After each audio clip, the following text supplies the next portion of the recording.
이제 내일이면은 대한민국이 어떤 선택을 할지 결과가 드러납니다.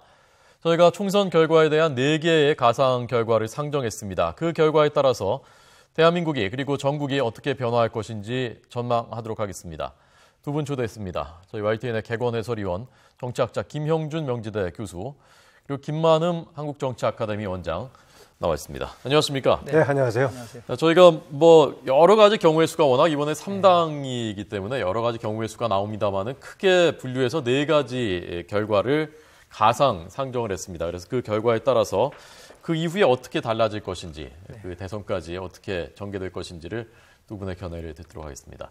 자, 먼저 첫 번째 시나리오부터, 가상 시나리오부터 보도록 하겠습니다. 네, 첫 번째 가상 시나리오는 새누리당의 승리, 그리고 더불어민주당은 패배, 그리고 국민의당, 제3당 국민의당은 약진하는 결과, 이것을 저희가 첫 번째 가상 시나리오로 상정했습니다. 물론 가능성이 높은 쪽부터 한 건 아니고요. 그냥 무작위로 한 것입니다. 네네. 자, 우선 새누리당이 승리하고 더민주가 패배했다라는 것은 몇 석 정도 되면은 이렇게 승패를 가를 수가 있다고 볼 수 있을까요? 일단 기준은요. 과반수 이상을 만약에 새누리당이 확보를 했다고 하면은 저는 그거는 승리라고 봅니다.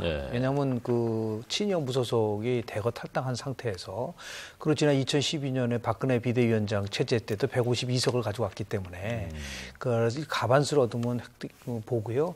더민주 같은 경우는 110석 미만으로, 특히 이제 100석에도 얻지 못한다면 그거는 패배라고 인정할 수밖에 없는 것이고요. 네. 더민주당 같은 경우는 처음에 원내교섭단체에 대한 것을, 국민의당이요, 원내교섭단체를 이룰 수 있겠느냐고 했지만 지금 호남 28석 중에서 한 20석 정도를 예상하고 있고, 그다음 정당 득표 같은 경우도 18% 이상 얻으면은 8석 정도, 그리고 수도권에서는 한두 석 정도를 가져간다면 한 30석 내지 35석 정도를 지금 예상하고 있지 않습니까? 그런 의미에서 보면 30석 정도를 만약에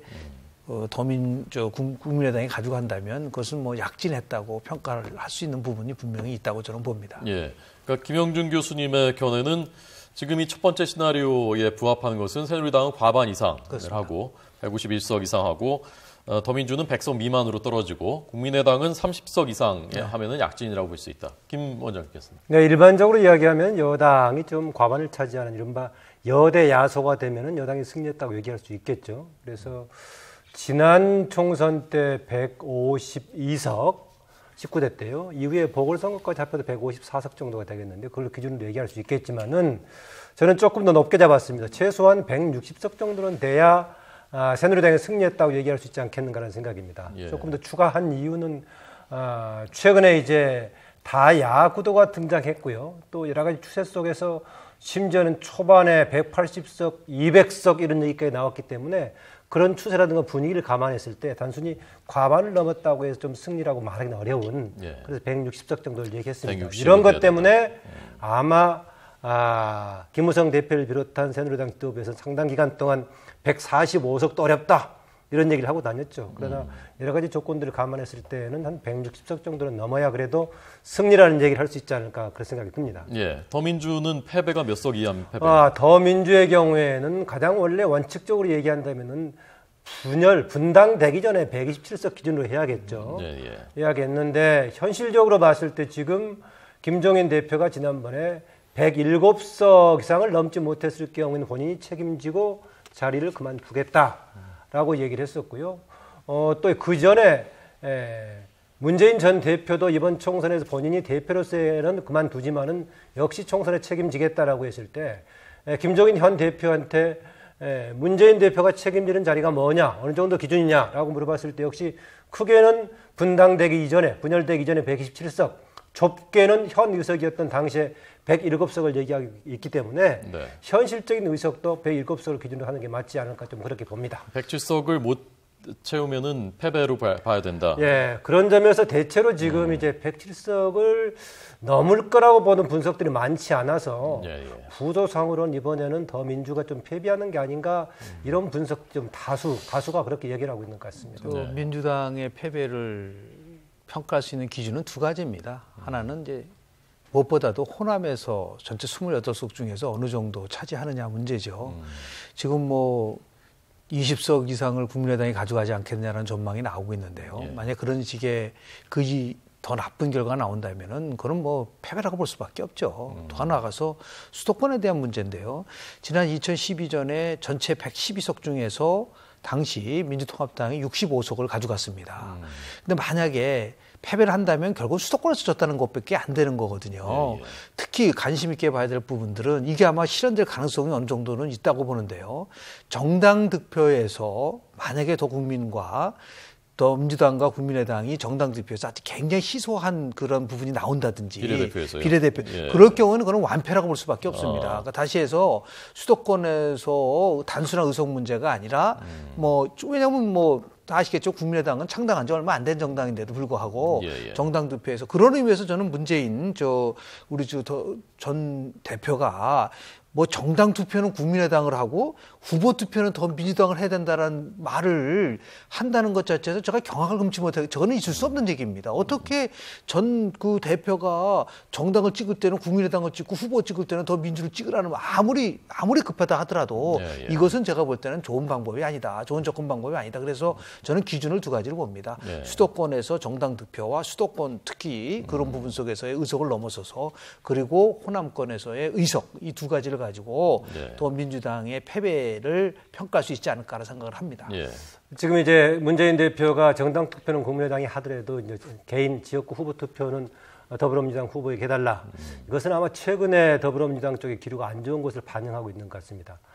정당 투표하고 지역구 투표하고 달리했을 때 과연 어느 쪽으로 이익이 갈 것인가. 최근에 가장 그런 양상이 이제 지역구 후보 투표는 더불어민주당 후보를 하는 쪽들이 국민의당 병당 비례 투표라든가 정의당 쪽으로 가는 경향이 있죠.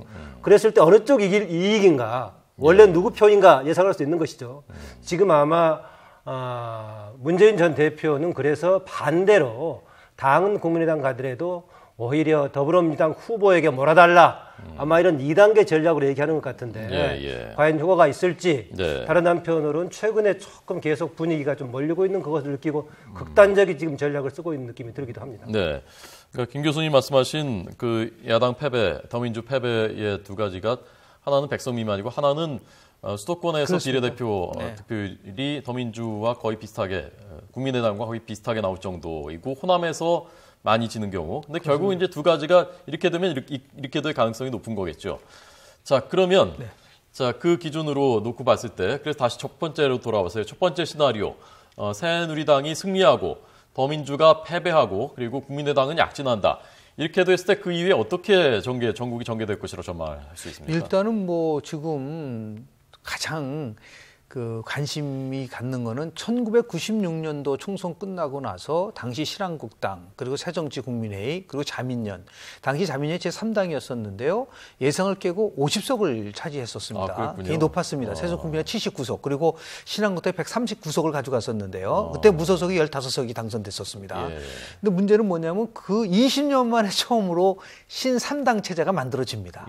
대한민국 국회법에 의하면 국회의사 일정은 모두 다 원내교섭 단체를 이룬 정당들 간의 협의를 통해서 이루어지게끔 돼 있어요. 엄청난 변화죠. 예를 들어서 지금 20년 동안 전혀 양당 체제 속에서 있었던 그러한 의회 일정의 변화가 일단은 오는 것이죠. 그거 더 나아가서 원내교섭 단체를 이루게 되면은 각 상임위에요. 간사를 맡을 수가 있습니다. 이런 변화라든지 더 나아가서 이제 조금 전에 말한 시나리오에 불과하지만 시나리오 1에 의해서 만약에 이게 현실화된다고 한다면 저는 더 민주당이 결국은 야권에서의 정통성을 상실했다고 볼 수밖에 없습니다. 예를 들어서 수도권만이 아니라 호남권에서 저렇게 패배한 상태에서 어떻게 그 야권 지형의 변화에 있어서 주도권을 가져갈 수 있을 것인가. 더 나아가서 만약에 그게 현실화된다면 저는 문재인 전 대표나 김정인 비대위 대표는 물러설 수밖에 없는 구도로 간다. 그리고 다시 얘기해서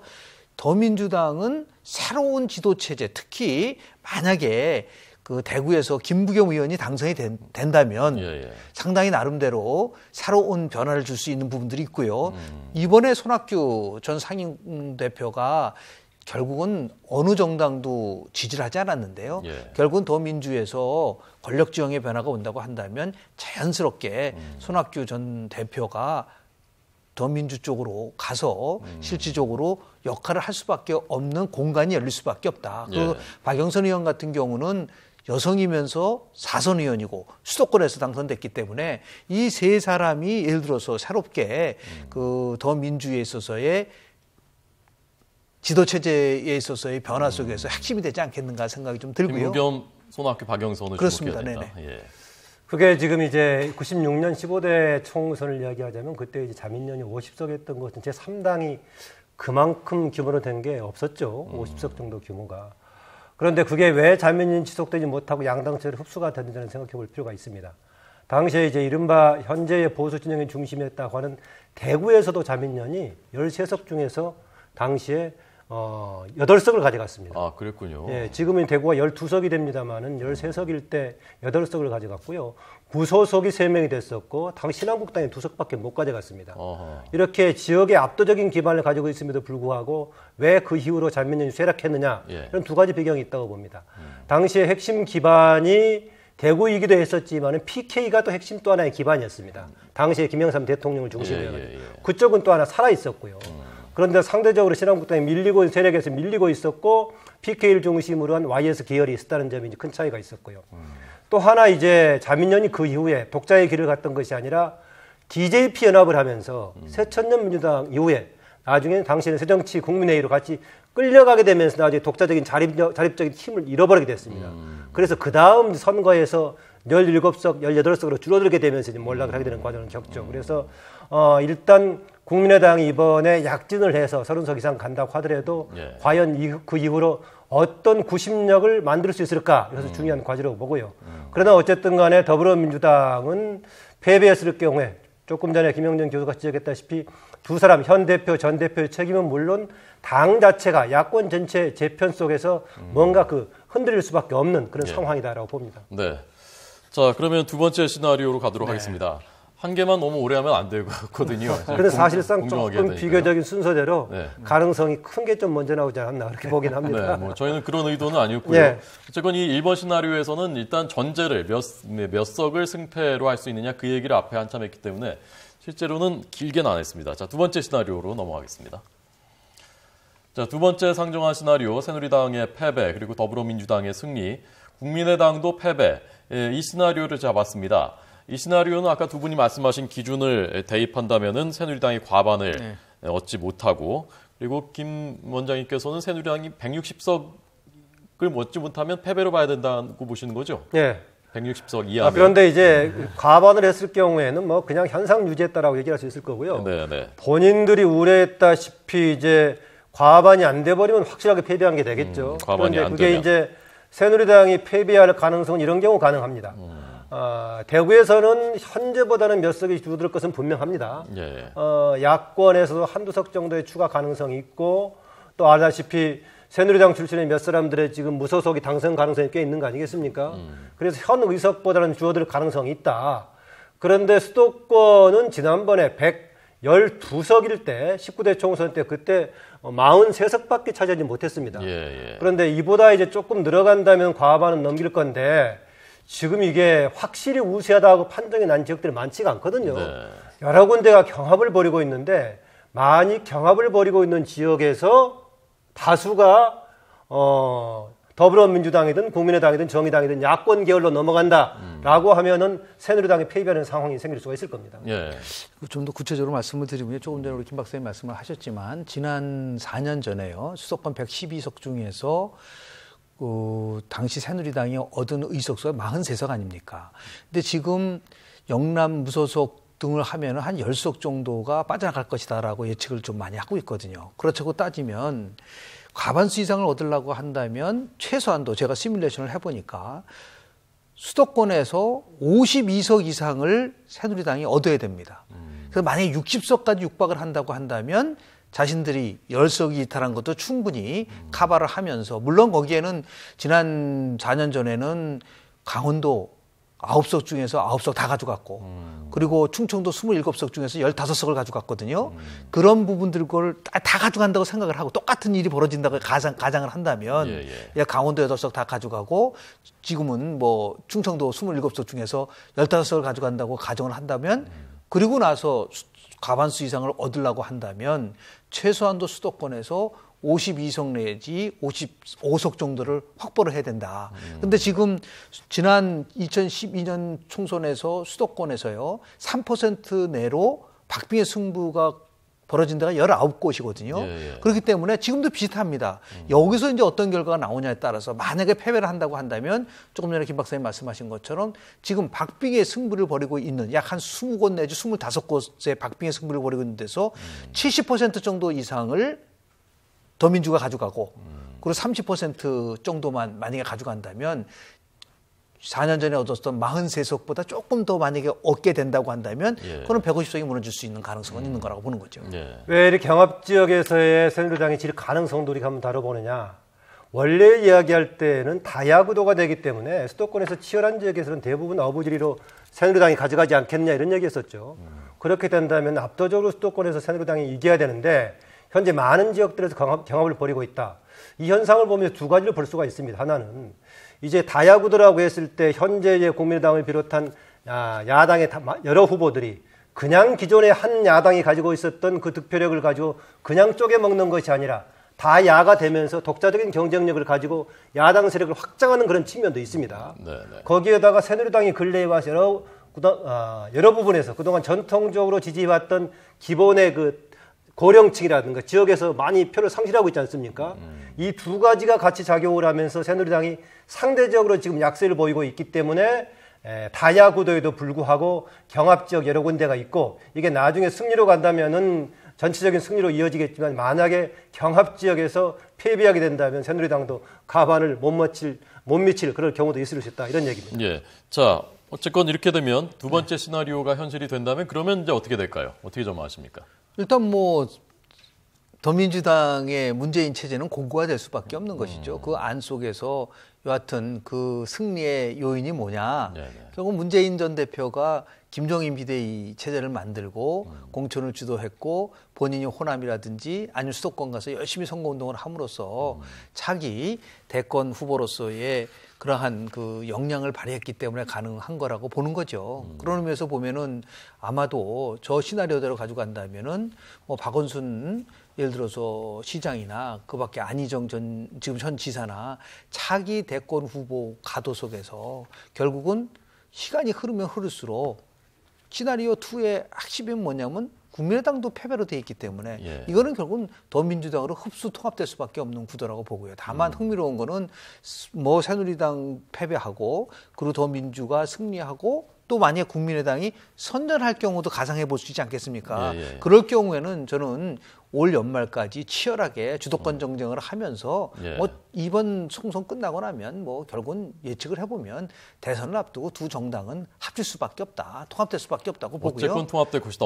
어느 쪽이든 뭐 그건 통합을 해서 그 안에서 자체적으로 그때는 뭐 문재인 대표도 얘기를 했잖아요. 당대당 통합이면 언제든지 자기가 환영한다고 얘기를 했기 때문에 그런 상황으로 갈 수밖에 없지 않겠는가. 교수님 지금 두 번째 말씀하신 건 저희가 시나리오 4번이고요. 그게 잠시 후에 나올 거고요.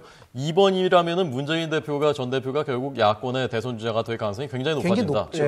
그리고 당장 이제 새누리당이 패배하는 것은 지금 수도권의 경합지역에 승리한다는 거 아니겠습니까? 그건 당연히 상대적으로 더민주 후보들이 대거 지금 당선되는 상황으로 되니까 더민주가 이제 승리하는 상황으로 이어지겠죠. 그래서 바로 이제 지금 새누리당이 패배하는 것은 더민주하고 제로섬 관계에 있을 가능성이 굉장히 크다. 그 점에서는 이제 기존의 더민주 체제에 대해서 지도력과 이런 상당히 강화시켜줄 그럴 개연성이 크죠. 그러니까 지금 지난 2012년 대선 때요. 당시에 문재인 후보가 48.0%를 득표하지 않았습니까? 이거는 노무현 대통령 후보가 얻은 것보다 280만 표를 더 얻은 겁니다. 그런데 분석을 해보면 말이죠. 경기하고 인천은 박근혜 후보한테 졌어요. 그러나 서울에서는 3.8%포인트를 오히려 앞섰거든요.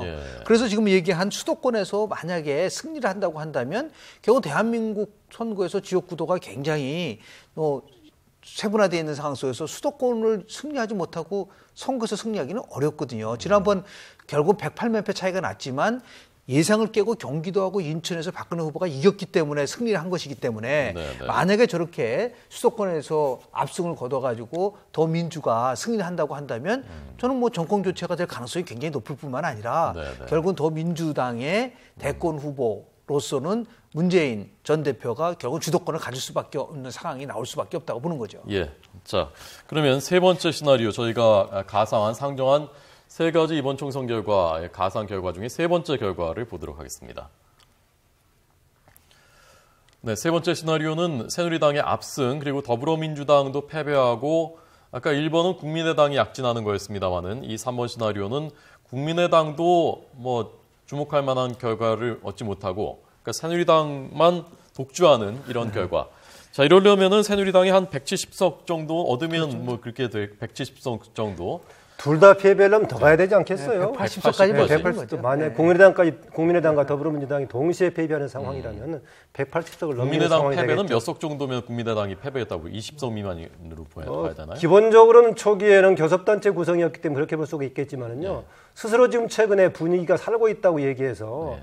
조금 승리라는 얘기하려면 그래도 30석은 넘겨야 얘기할 수 있지 않겠나 그렇게 봅니다. 된다. 초반에는 교섭단체만 구성해도 제3당의 입지를 구축하지 않냐 했었는데 예. 최근 스스로 분위기를 굉장히 띄워놨기 때문에 네. 30석 정도는 돼야 승리를 아마 얘기할 수 있을 것 같긴 네. 합니다. 그래도 20석 이상 되면은 그냥 기본은 안다고 하는 거죠. 흡수통합돼 바로 그러지는 않겠죠. 그렇죠. 명맥을 유지할 수 있겠죠. 네, 그렇죠. 자, 그러면 이 3번 시나리오가 현실화된다면 만약에 그러면 어떤 일이 벌어질까요?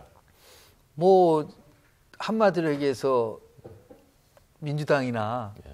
결국은 국민의당이나 전부 다 패배에 책임을 질 수밖에 없는 분이 나오지 않겠습니까? 예, 더민주요. 그렇죠. 예. 더민주.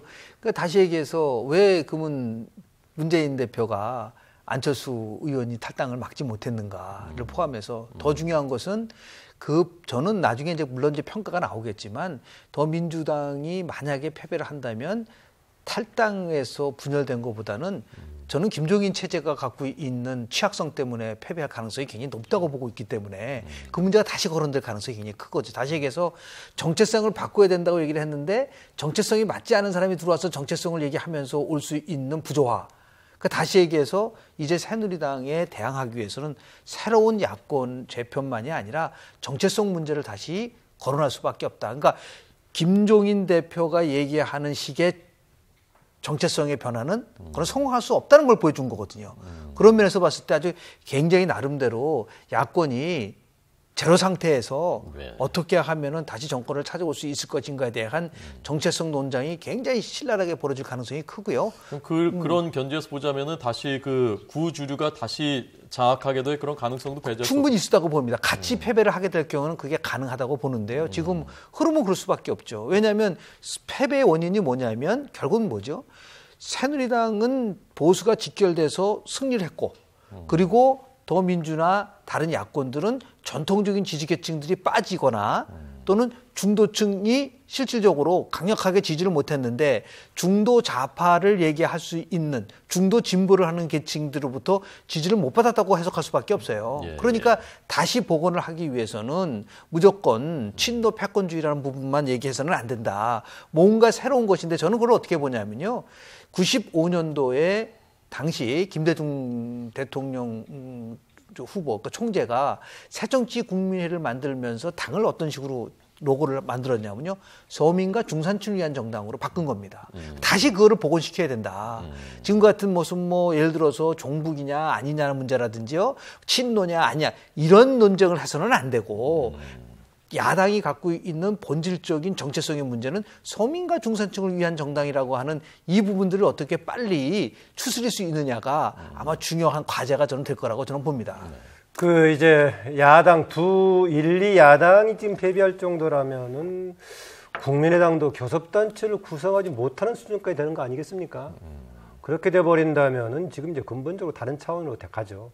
저는 이제 어떤 결과가 나오든 간에 총선이 끝나고 나서 야당은 재편 움직임이 있을 것이다. 예. 근데 둘 다 완전히 파괴된 상태에서 재편 움직임이 있는 것하고 또 어느 한 축에 중심 있는 경우가 다를 것인데 그 점에서는 수적으로는 더 많은 차지를 하더라도 더민주는 승리하지 못했을 경우에 좀 타격을 좀 받을 가능성이 있고요. 국민의당의 경우는 교섭단체를 만약에 구성을 한다면은 상당 기간 동안은 약세라고 하더라도 그것을 중심으로 지속되지 않을까 그런 생각이 듭니다. 대신 이제 야당 못지않게 정말 두 야당을 패배시키고 새누리당이 압도적으로 지금 승리하는 상황까지 돼버린다면은 새누리당은 이제 흔히 얘기했던 180석 이상 뭐 선진화법 개정할 수 있는 조건까지 가버리는 이런 상황까지 되기 때문에 이제 새누리당의 독주, 이 처제가 계속되는 그런 환경을 만들지 않나 그렇게 봅니다. 네. 처음에는 이런 시나리오와 관련돼 가지고 개헌저지선을 막아달라는 게 처음에 나왔지 않았습니까? 약부문을 되기 전에. 근데 이게 정말 이 시나리오대로면 200석까지 육박할 수 있는 개헌저지선, 그러니까 87년도 이후에 보수가 단결해가지고서 전체적으로 제일 많이 얻은 의석은 189석까지가 있었어요.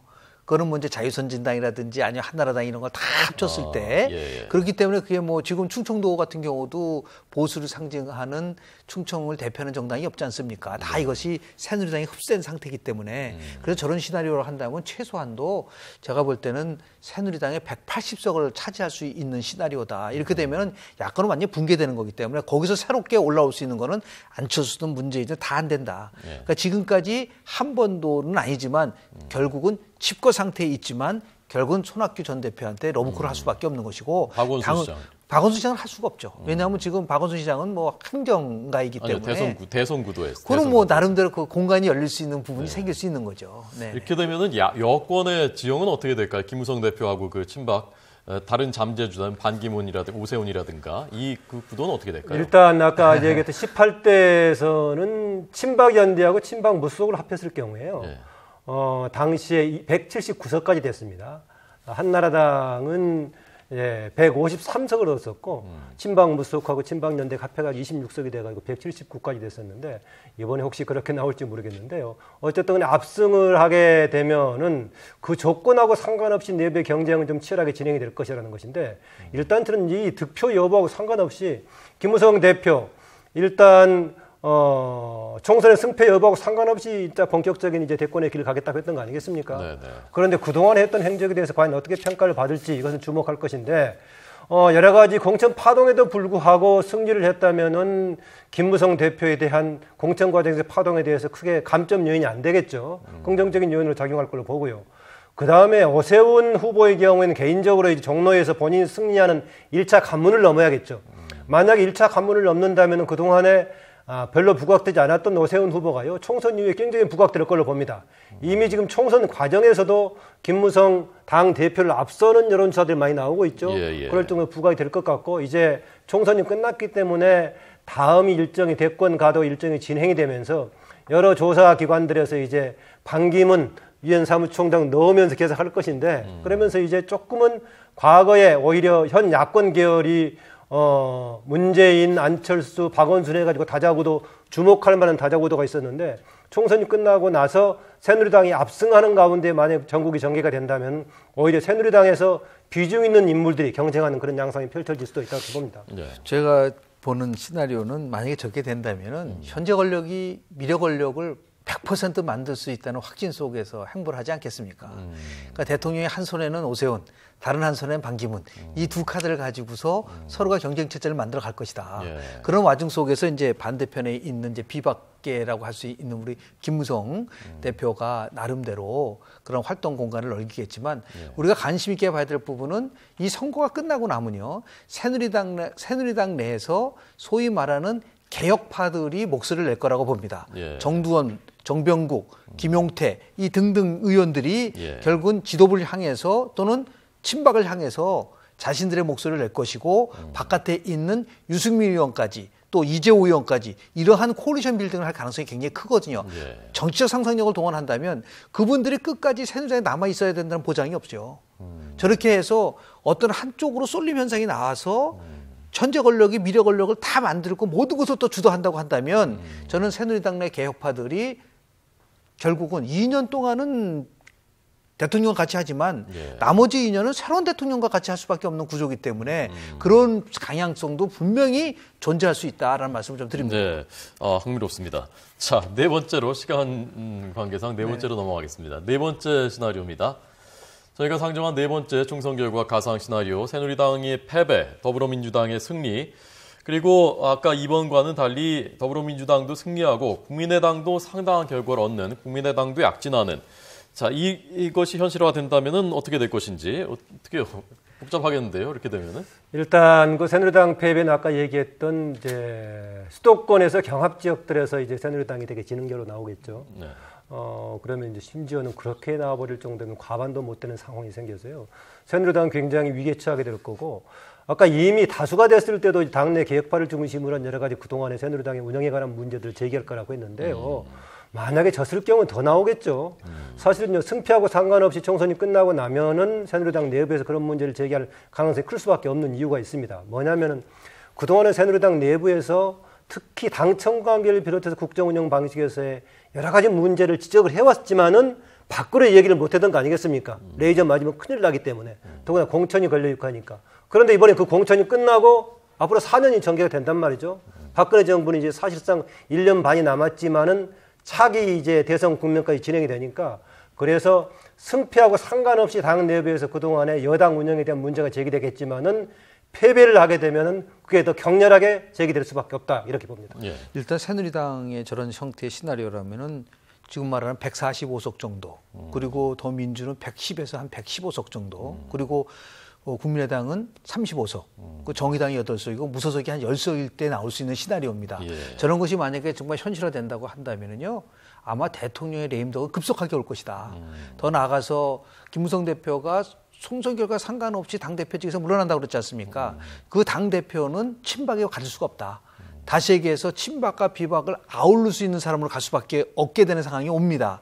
왜냐하면 그런 상황 속에서 대통령과 같은 뭐 진박이라든지 친박이 당을 장악한다? 그거는 뭐 상상을 할 수 없는 부분들이고요. 더 나아가서 결국은 대통령이 아까 얘기한 현재 권력이 미래 권력을 창출하는 그 시나리오, 그 플랜 속에서 굉장한 변화가 올 수밖에 없는 그런 구도로 전개될 가능성이 저는 굉장히 크다고 봅니다. 그리고 이제 패배의 원인을 이제 무엇으로 두느냐 했을 때 아마 과반을 못 찾게 되면은 가장 큰 원인을 진박 논쟁을 일으켰던 공천 파동에 두게 될 겁니다. 그러면 김용진 교수가 지적했다시피 그동안에 이제 당을 주도했던 당청 관계를 주도했던 친박들이 대개 공격의 대상이 되면서 급속하게 조금 분위기상 쇠락하지 않을까 그런 느낌이 들기도 합니다. 네, 알겠습니다. 이제 저희가 상정한 이 4가지의 결과 중에 어떤 것이 현실이 될지 아마 내일 밤이면 알 수 있을 것 같습니다. 저희가 내일은 선거방송으로 전해드리고요.